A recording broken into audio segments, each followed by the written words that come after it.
கிறிஸ்துவில் பிரியமானவர்களே, கர்த்தரும் இரட்சகருமாய் இயேசு கிறிஸ்துவின் ஈடின் நாமத்தினாலே உங்கள் யாவருக்கும் என் அன்பின் வாழ்த்துக்களை இயேசு கிறிஸ்து நாமத்தினாலே தெரிவித்து விடுகிறேன். தேவனர்லி அப்பம் பிரேயர் மினிஸ்ட்ரி சேனல் மூலியமாக உங்களோடு சந்திப்பதில் மிகுந்த மகிழ்ச்சி அடைகிறேன். தினம்தோறும் இரவு நேரத்திலே பரிசுத்த வேதாந்தத்திலிருந்து ஒரு பகுதி நாம் தியானித்து நம்முடைய குடும்ப பாதுகாப்புக்காக நாம் ஜெபித்து வருகிறோம். வேற வேற தேசத்திலே வேற வேற சூழ்நிலை இரவு நேரத்திலே இணைந்திருக்கிறீங்க. இந்த மாசத்திலே நிறைய குடும்பத்திலே 40 நாள் உபவாசத்தோடு இருப்பீங்க. சிலுவை தியானத்தை குறித்து ஒவ்வொரு சர்ச்சிலுமே நீங்க செய்தி கேட்டுட்டு இருப்பீங்க. ஆன்லைன் மூலியமாக தினம்தோறும் அதிகால வேளையிலே சிலுவை தியானத்தை நாம் தியானித்து மற்ற உபவாச நாட்களுக்காக நாம் ஒவ்வொரு செய்தி பேசி கொண்டிருக்கிறோம். தூங்கும் முன்பாக நம்முடைய வாழ்க்கையிலே அநேக காரியங்களை நாம் தியானித்து கொண்டிருக்கிறோம். இந்த நாளிலும் யாத்திராகமம் 2ஆம் அதிகாரம் 23 முதல் 25 ஆகிய வசனங்கள். சில காலம் சென்ற பின் எகிப்தின் ராஜா மரித்தான். இஸ்ரவேல் புத்திரர் அடிமைத்தனத்தினால் தவித்து முறையிட்டு கொண்டிருந்தார்கள். அவர்கள் அடிமைத்தனத்திலிருந்து முறையிடும் சத்தம் தேவ சந்நிதியில் எட்டினது. தேவன் அவர்கள் பெருமூச்சை கேட்டு தாம் ஆபிரகாமோடும் ஈசாக்கோடும் யாக்கோபோடும் செய்த உடன்படிக்கை நினைவு கூர்ந்தார். தேவன் இஸ்ரவேல் புத்திரரை கண்ணோக்கினார். தேவன் அவர்களை நினைத்தருளினார். ஹல்லேலூயா. கிறிஸ்துவில் பிரியமானவர்களே, சில காலம் சென்ற பின் எகிப்தின் ராஜா மரித்தான். இஸ்ரவேல் புத்திரர் அடிமைத்தனத்தினால் தவித்து முறையிட்டு கொண்டிருந்தார்கள்.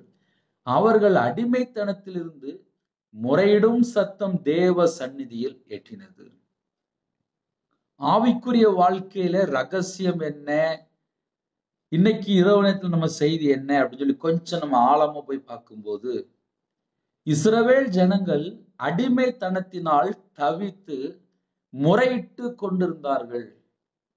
அப்படின்னா என்ன பிரதர் அப்படின்னா, பாவ அடிமையிலே சில குடும்பத்துல நைட் நேரத்துல இந்த அடிமையில இருந்து என்னால வெளியில வர முடியல. அது மதுபான அடிமையா இருக்கலாம். சில குடும்பத்திலே இப்ப கடைசி காலத்திலே ஏகப்பட்ட பாவம் செழிப்பா இருக்கு. உலகத்துல எந்த பக்கம் பார்த்தாலும் பாவம் செழிப்பா இருக்கு. ஏன்னா அக்கிரமம் மிகுதியாய் போகும் என்று மத்தேயு சுவிசேஷம் 24ஆம் அதிகாரம் 12ஆம் வசனத்திலே நமக்கு எல்லாருக்கும் தெரியும். இப்போ இரவு நேரத்துல நம்ம என்ன யோசிக்கணும் அப்படின்னா, குடும்பம் ரட்சிக்கப்பட்டுட்டா, பிள்ளைகளோட வாழ்க்கையிலே ஆசீர்வாதம் இருக்கா, குடும்பம் முழுவதும் தேவனை ஆவியோடும் உண்மையோடும் நாம் தேடுகிறோமா? கடைசி காலத்திலே என் வாழ்க்கையில நான் வாழ்ந்து பார்த்ததுல கர்த்தரை விட்டு தள்ளி போற காரியங்கள் உலகத்துக்குள்ள ஏகப்பட்ட இருக்கு. அதை நான் என் வாழ்க்கையில நான் கண்டுபிடிச்சேன். ஏன்னா கையில பைபிள் எடுத்து வாசித்து பார்க்கும்போது எங்கெல்லாம் குறையா இருக்கு, எதுலெல்லாம் குறையா இருக்கு, இன்னும் எதுல நான் பரிசுத்தமாக்கப்படணும், வீண் வார்த்தையில கூட பாவஞ்சொல்லி எழுதப்பட்டிருக்கு. இஸ்ரவேல் ஜனங்கள் அடிமைத்தனத்தினால் தவித்து முறையிட்டு கொண்டிருந்தார்கள். எங்களால் இந்த அடிமைத்தனத்திலிருந்து வெளியில வர முடியலையே அப்படின்னு சொல்லி முறையிட்டு கொண்டிருந்தார்கள். அவர்கள் அடிமைத்தனத்திலிருந்து முறையிடும் சத்தம் தேவ சந்நிதியில் எட்டினது என்று எழுதப்பட்டிருக்கு. அப்படின்னா என்ன அர்த்தம் அப்படின்னா, உங்க வீட்டுல நீங்க குழம்பிட்டு இருப்பீங்க, உங்க வீட்டுல நீங்க புலம்பிட்டு இருப்பீங்க, உங்க வீட்டுல நீங்க அழுதுட்டு இருப்பீங்க, உங்க வீட்டுல எனக்கு நிறைய பிரச்சனை சொல்லி கண்ணீரோடு சில குடும்பத்திலே வாழ்ந்துட்டு இருப்பாங்க. ஆனா வெளியே தெரியாது. ஆனா தேவனுக்கு தெரியும். தேவ சந்நிதியில் எட்டினது என்று எழுதப்பட்டிருக்கு. அப்படின்னா என்ன அர்த்தம் அப்படின்னா, ஒரு குடும்பத்திலே ஒரு தேசத்திலே சில குடும்பத்திலே அடிமையில வாழ்ந்துட்டு இருப்பாங்க. நிறைய அடிமை இருக்கு. ஆன்லைன் மூலியமா நம்ம பேசுறோம். சில குடும்பத்துல வீட்டுல கல்யாணம் முடிஞ்சு போனதுக்கு அப்புறம் சில வீட்டுல அடிமையா இருப்பாங்க, வேலைக்கு போன இடத்துல அடிமையா இருப்பாங்க, பாவ அடிமையில இருப்பாங்க, விக்கிர அடிமையில இருப்பாங்க, மாந்திரியத்துல கட்டப்பட்ட நிலைமையில இருப்பாங்க, பல காரியத்துல அடிமையில இருப்பாங்க. கடன் கூட ஒரு அடிமை தான். இப்படி நம்ம அடிமைன்னு சொல்லி பார்க்கும்போது ஒரு பெரிய லிஸ்டே வந்துடும். அடிமையில இருந்து தவித்து முறையிட்டு கொண்டிருந்தார்கள். அவர்கள் அடிமைத்தனத்திலிருந்து முறையிடும் சத்தம் தேவ சந்நிதியில் எட்டினது. இன்னும் கூட கொஞ்சம் நம்ம ஆழமா சொல்லணும் அப்படின்னா, உபவாச நாட்களிலே இந்த பிரச்சனை எனக்கு சரியாயிடணும், என் வீட்டுல இப்படி ஒரு பிரச்சனை இருக்கு, நான் 40 நாள் நான் தேவனுடைய சமூகத்துல காத்து இருக்கிறேன், என் குடும்பத்தை எனக்கு சரி பண்ணி தாங்க சொல்லி எத்தனையோ குடும்பத்திலே தேவனோட சமூகத்திலே உபவாசத்தோடு இருப்பீங்க. அது பக்கத்து வீட்டு பிரச்சனையா இருக்கலாம், இல்ல குடும்ப பிரச்சனையா இருக்கலாம், வாழ்க்கை பிரச்சனையா இருக்கலாம், வேலையில் உள்ள பிரச்சனையா இருக்கலாம், பிள்ளைகளோட வாழ்க்கையில பிரச்சனையா இருக்கலாம், சில குடும்பத்துல விக்கிரத்துல இருப்பாங்க, அந்த பிரச்சனையா இருக்கலாம். பல காரியங்கள் நம்ம சொல்ல முடியும். எந்த காரியமா இருந்தாலும் சரி, அடிமைத்தனத்தினால் தவித்து முறையிட்டு கொண்டிருந்தார்கள். அவர்கள் அடிமைத்தனத்தில் இருந்து முறையிடும் சத்தம் தேவ சந்நிதியில் எட்டினது. அப்போ உபவாசத்தோடு யாரெல்லாம் இருக்கிறீங்களோ, முதல்ல நம்ம எப்படி யோசித்து பார்க்கலாம் அப்படின்னா, இந்த காரியத்துல நான் உபவாசம் இருக்கிறேன், என் ஜெபம் தேவனோட சமூகத்துல எட்டுமா அப்படின்னா, எட்டினது என்று எழுதப்பட்டிருக்கு. அப்போ ஒரு குடும்பத்துல அடிமையோடு இருக்கிறாங்க, எங்க வாழ்க்கையில இந்த பிரச்சனை மாறணும்னு சொல்லி நாங்க ஜெபிக்க ஆரம்பிச்சிட்டோம், எங்க வீட்டுல இந்த பிரச்சனை மாறணும் அப்படின்னு சொல்லி ஒருவேளை யாராவது இணைந்திருந்தால், நம்ம ஜெபம் தேவனோட சந்நிதியிலே எட்டினது.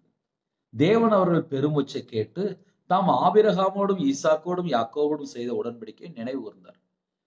எந்தெந்த ஜனம் அடிமைத்தனத்துல இருக்கிறாங்களோ தேவனுக்கு தெரியும். புதிய ஏற்பாட்டிலே இயேசு கிறிஸ்து ராஜாவை யாரெல்லாம் சொந்த ரட்சகரா ஏற்றுக்கொண்டார்களோ எல்லாருமே தேவனுடைய பிள்ளைகள் தான். ஆனாலும் கர்த்தருடைய பிள்ளையோட வாழ்க்கையிலே நிறைய காரியத்துல அடிமை. சில குடும்பத்துல யோசிப்பீங்க, பிரதர் அப்படிம்பாங்க, 24 மணி நேரம் அவங்களுக்கு வீட்டுக்குள்ள போய் பார்த்தா தெரியும், கண்ணீர் வாழ்க்கையா இருக்கும். வெளியில பார்த்தா சந்தோஷமா சிரிச்சு பேசிடுவாங்க, ஆனா வீட்டுக்குள்ள போய் பார்த்தா நிம்மதியா இருக்காது. நிறைய குடும்பத்துக்குள்ள அப்படிதான் இருக்கும், ஆனா வெளியே தெரியாது. காலையில இருந்து நைட் வரையும் வேலைக்கு போயிட்டு வருவாங்க, நைட் நேரத்துல வீட்டுக்கு வந்து வரும் பார்த்தா ரெஸ்ட் எடுப்பாங்க, அவ்வளவுதான். நிறைய இடத்துல 12 மணி நேரம் வேலை பார்க்குறாங்க. நான் காலையில ஒரு இடத்துக்கு போயிருந்தேன், காலையில 9 மணிக்கு வரணுமா, நைட்டு 9:30 மணிக்கு தான் ஒர்க்கு முடியுமா. சம்பளம் பார்த்தா ஒரு 8,000 ரூபாய் இல்ல 10,000 ரூபாய் இருக்கும், அவ்வளவுதான். வாலிப பிள்ளைகள் சூப்பர் மார்க்கெட்ல 12 மணி நேரம் 12.5 மணி நேரம் வேலை பார்க்குறாங்க. அதுக்கப்புறம் வீட்டுல இருந்து படுத்து தூங்கதான் நேரம் இருக்கும். கடைசி காலத்திலே பார்வோனுடைய ஆவி அப்படின்னு சொல்லலாம். ஏன்னா அடிமைத்தனத்துல வச்சிருக்கோம். ஒரு காலத்துல நாங்க ஃப்ரீயா இருந்தோம், இப்ப 12 மணி நேரம் வேலை பார்க்கோம், 14 மணி நேரம் வேலை பார்க்கோம் அப்படிம்பாங்க. அதெல்லாம் என்னன்னா, ஆவியோடும் உண்மையோடும் தேவனை ஆராதிக்கிற பிள்ளைகள் பார்த்தா இன்னைக்கு அடிமைத்தனத்துல வாழ்ந்துட்டு இருக்கிறாங்க. ஆனாலும் வேதம் சொல்கிறது, அவர்கள் அடிமைத்தனத்திலிருந்து முறையிடும் சத்தம் தேவ சந்நிதியில் எட்டினது என்று எழுதப்பட்டிருக்கு. தேவன் அவர்கள் பெருமூச்சை கேட்டு தாம் ஆபிரகாமோடும் ஈசாக்கோடும் யாக்கோபோடும் செய்த உடன்படிக்கையை நினைவு கூர்ந்தார். தேவன் இஸ்ரவேல் புத்திரரை கண்ணோக்கினார் என்று எழுதப்பட்டிருக்கு. தேவன் அவர்களை நினைத்தருளினார். தேவன் அவர்களை நினைத்தருளினார். இந்த இரவு நேரத்துல யாரெல்லாம் எந்த நாட்டுக்குள்ள எந்த சூழ்நிலை இருக்கிறீங்களோ தேவனுக்கு தெரியும். நம்ம குடும்ப சூழ்நிலை என்ன, நம்ம வாழ்க்கை என்ன பிரச்சனை இருக்கு தேவனுக்கு தெரியும். ஒருவேளை நைட் நேரத்துல நானும் உபவாசம் இருக்கிறேன் பிரதர், என் வாழ்க்கையிலையும் தவித்து முறையிட்டு கொண்டிருக்கிறேன், கண்ணீரோடு நான் முறையிடுறேன், என் வீட்டுல கூட ஒரு அடிமை இருக்கு, நானும் தேவனுடைய சமூகத்திலே முறையிட்டு கொண்டு இருக்கிறேன் அப்படின்னு ஒருவேளை யாராவது இணைந்திருந்தால், நம்ம முறையிடுற சத்தம் தேவ சந்நிதியில் போய் எட்டினது. அதனால இரவு நேரத்திலே நம்ம எந்த சூழ்நிலும் சரி, தேவன் இஸ்ரவேல் புத்திரரை கண்ணோக்கினார், தேவன் அவர்களை நினைத்தருளினார். இந்த இரவு நேரத்திலே தூங்கும் முன்பாக நம்ம ஜெபிக்க போயிடும். எப்படி ஜெபிக்கணும் அப்படின்னா, என் குடும்ப சூழலை உங்களுக்கு தெரியும்பா, என் வாழ்க்கையை ஆசீர்வதிங்க. 2 பாயிண்ட் போதும். நம்ம இதயத்துக்குள்ள நம்ம என்ன காரியத்திலே நம்ம என்னெல்லாம் யோசிக்கிறோம், நம்ம இதயத்துல என்னெல்லாம் இருக்கு, எல்லாம் தேவனுக்கு தெரியும். நம்ம இதயத்தை பார்க்கிறார். அவருடைய சமூகத்துல அர்ப்பணித்து ஜெபிப்போம். நம்ம குடும்பத்தை கர்த்தர் மாற்றி தருவார். யாரெல்லாம் நைட் நேரத்துல ஒருவேளை உபவாசம் இருக்கிறீங்களோ, உங்களுடைய முறையிடுகிற சத்தம் அது தேவ சந்நிதியில் எட்டினது.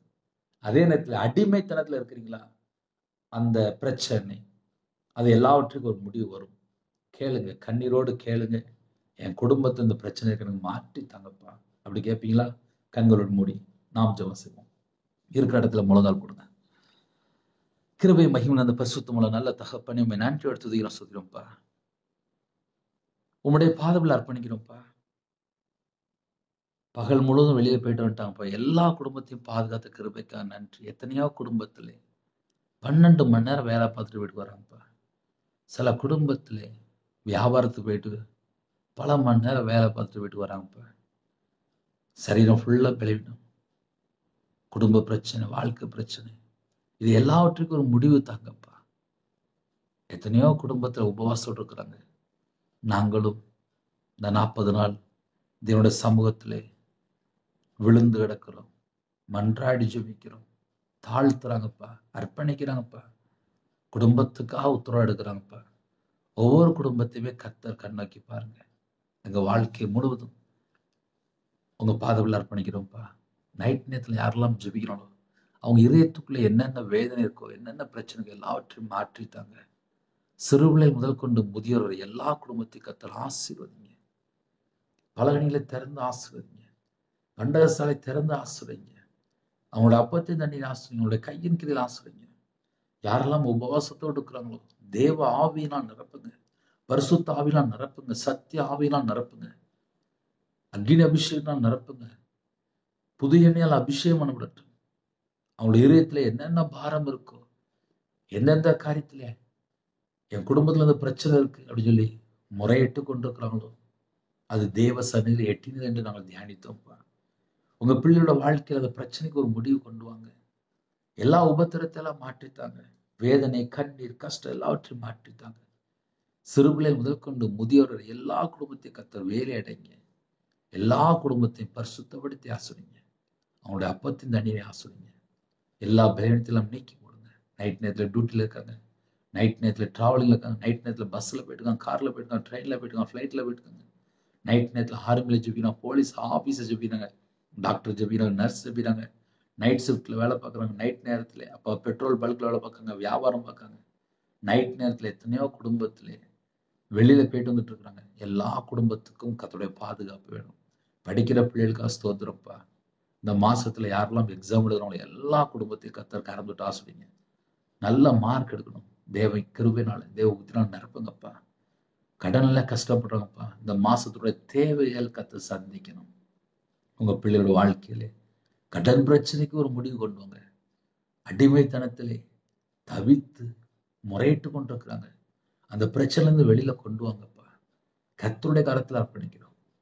யாரெல்லாம் அர்ப்பணித்தாங்களோ அந்த குடும்பம் இயேசு கிறிஸ்து ரத்தத்தினாலே, இயேசு கிறிஸ்து நாமத்தினாலே பரிபூர்ணமாக ஆசீர்வதிக்கப்படட்டும்.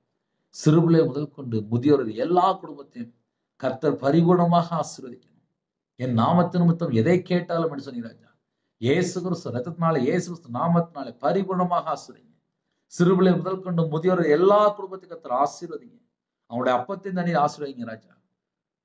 நைட்டு படுத்துங்க போறாங்க, தேவையில்லா சொப்பனங்கள் எல்லாவற்றையும் விலக்கி ஆசீர்வதிங்க. சரீரத்தை பலவீனத்தோடு இருக்காங்கப்பா. எல்லா பலவீனத்திலும் நீக்கி பூர்ண சுகம் தாங்கப்பா. தீர்காயுசு தாங்கப்பா. கர்ப்பத்திலேயே ஜெபிக்கிற கர்த்தர் மனமிறங்கி ஆசீர்வதிங்க. மாசம் மக்கள் தாயும் பிள்ளையும் ஆசீர்வதிங்க. டெலிவரி பண்றவங்க பரம வைத்தியர் கூட இருங்கப்பா. சில குடும்பத்திலே திருமணம் முடிந்ததுக்கு அப்புறம் நிம்மதியில்லாத வாழ்க்கை. அவங்க குடும்பத்துல என்ன பிரச்சனை, அந்த பிரச்சனைக்கு ஒரு முடிவு கொண்டு வாங்க. உபவாச நாட்கள்ல ஒவ்வொரு குடும்பத்துக்கும் விடுதலை வேணும்ப்பா, ஆசீர்வாதம் வேணும்ப்பா, சமாதானம் வேணும்ப்பா, தீர்காயுசு வேணும்ப்பா. எல்லா பிரச்சனைக்கும் ஒரு முடிவு கொண்டு வாங்க. தேவன் அருளி அப்போ மினிஸ்டர் மூலியமா யாரெல்லாம் வேண்டியிருக்காங்களோ இங்க எல்லாருடைய பேரும் ஜீவ புஸ்தகத்தில் எழுதப்படணும்ப்பா. ஆட்டுக்குட்டியின் ரத்தத்தினால கழுவப்பட்டு சாட்சியின் வசனத்தினாலே அப்பா பிசாசை நாங்க ஜெயிக்கணும்ப்பா. ஒவ்வொரு குடும்பத்துக்கும் அந்த கிருபை தாங்கப்பா. அதிகாலையில் உங்களுடைய சமூகத்துல கண் விழித்து ஜெபிக்க கிருபை செய்யுங்கப்பா. வேதத்தை தியானிக்க கிருபை தாங்கப்பா. இரவு நேரத்துல சீக்கிரமா படுத்துவங்க கத்த கிருபை தாங்கப்பா. குறைகள் குற்றங்கள் எல்லாவற்றையும் கர்த்தர் மன்னிங்க, கர்த்தர் மன்னிங்க, கர்த்தர் மன்னிங்க. மன்னித்து உங்க பிள்ளைகளுக்கு வேலை அடைகிறாச்சா. யாரெல்லாம் தங்களை தாழ்த்தணும் எல்லா குடும்பமும் இயேசு கிறிஸ்து ரத்தத்தினாலே நாமத்தினால பரிபூர்ணமா ஆசீர்வதிக்கப்படட்டும். குறைகள் குற்றங்களை மன்னிங்கப்பா. சிலுவையில் சிந்தின ரத்தத்தினாலே சமாதானத்தை உண்டாக்கிங்கிறாச்சா. எந்தெந்த குடும்பத்துக்குள்ள கர்த்தர் விட்டு தள்ளி போனாங்களோ அந்த எல்லா பாவத்தை எல்லாம் மன்னித்து பரிபூர்ணமாக மறுபடியும் ஆசிரிங்க. கர்த்தருடைய கரத்திலே ஒவ்வொரு குடும்பத்தையும் அர்ப்பணிக்கிறோம். வேலைக்கா ஜெபிக்கிறப்பா, விசாவுக்கா ஜெபிக்கிறோம், வெளிநாட்டு போறக்கா ஜெபிக்கிறோம். எல்லா தடையெல்லாம் நீக்கி ஆசிரிங்கப்பா. சில குடும்பத்துல வெளிநாட்டுல இருக்கிறாங்க, உபத்திரத்தோடு இருக்காங்கப்பா, வேதனையோடு இருக்காங்கப்பா. எல்லா தடையெல்லாம் நீக்கி உங்க பிள்ளைகளை ஆசீர்வதிங்க. கர்த்தருடைய கரம் பிள்ளைகளோட கூட இருக்கட்டும். யாரெல்லாம் தங்களை தாழ்த்துறோம் எல்லா குடும்பமும் இயேசு கிறிஸ்து நாமத்தினாலே, இயேசு கிறிஸ்து ரத்தத்தினால ஆசீர்வதிக்கப்படட்டும். சிறுபிள்ளை முதல் கொண்டு முதியோர் வரை எல்லா குடும்பத்தையும் ஆசீர்வதிங்க. எத்தனையோ குடும்பத்துல இதயத்துல பாரத்தோடு இருக்காங்கப்பா. அந்த பாரத்தை எல்லாம் நீக்கி போட்டுருங்கப்பா. சில குடும்பத்துல அப்பா 40 நாள் தேவனோட சமூகத்திலே அர்ப்பணித்து ஜெபிக்கிறாங்கப்பா. வேதத்தை தியானிக்கிறாங்கப்பா. செல்போன் பார்க்கறத விட்டுட்டாங்கப்பா. தேவையில்லாம நேரத்தை வேஸ்ட் பண்றத விட்டுட்டாங்கப்பா. அடிமைத்தனத்துல இருந்து வெளியில வரஞ்சோட தீர்மானம் எடுத்துட்டாங்கப்பா. ஒவ்வொரு குடும்பத்தையும் ஆசீர்வதிங்கப்பா. இந்த நாளிலும் ஜெபித்த குடும்பத்தை கர்த்தர் ஆசீர்வதிக்கணும்ப்பா. பிள்ளைகளுக்கு வயசு அதிகமாயிட்டு போகுது, ஏற்ற துணையை தாங்கப்பா. நிறைய குடும்பத்திலே விக்கிரகத்துல அடிமையா இருக்காங்க. அந்த ஜனங்கள் விடுதலையாக்கப்பட வேண்டும். அந்த ஜனங்கள் விடுதலையாக்கப்பட வேண்டும். ஒவ்வொரு குடும்பத்தையும் கர்த்தர் ஆசீர்வதிங்க. யாரெல்லாம் தாழ்த்தினாலும் அந்த குடும்பம் பரிபூர்ணமா ஆசீர்வதிக்கப்படட்டும். கர்த்தர் பொறுப்படுத்துவாங்க. இயேசு கிறிஸ்துவின் பிதாவே, ஆமென். தேவனுக்கு மகிமை உண்டதாக. கர்த்தர் தாமே உங்களையும் உங்கள் குடும்பத்தில் சகல காத்திலும் சம்பூர்ணமா திருப்தியாக கர்த்தர் கொடுத்து பரிபூர்ணமாக ஆசீர்வதிப்பாராக. ஆமென். கர்த்தராகிய இயேசு கிறிஸ்துவின் கிருபையும் பிதாவாகிய தேவனுடைய அன்பும் பரிசுத்தருடைய ஐக்கியமும் இப்பொழுதும் எப்பொழுது சதா காலங்களிலும் நம் அனைவரோடு கொடுப்பதாக. ஆமென். கிறிஸ்துவில் பிரியமானவர்களே, தொடர்ந்து இணைந்திருங்கள். 9363064181 நம்பர் கொண்டால் நாங்கள் உங்களுக்காக குடும்பத்துக்கு ஜெபிப்போம். God bless you. Thanks for watching. Please subscribe our channel. Click the like and share. Click the bell. God bless you.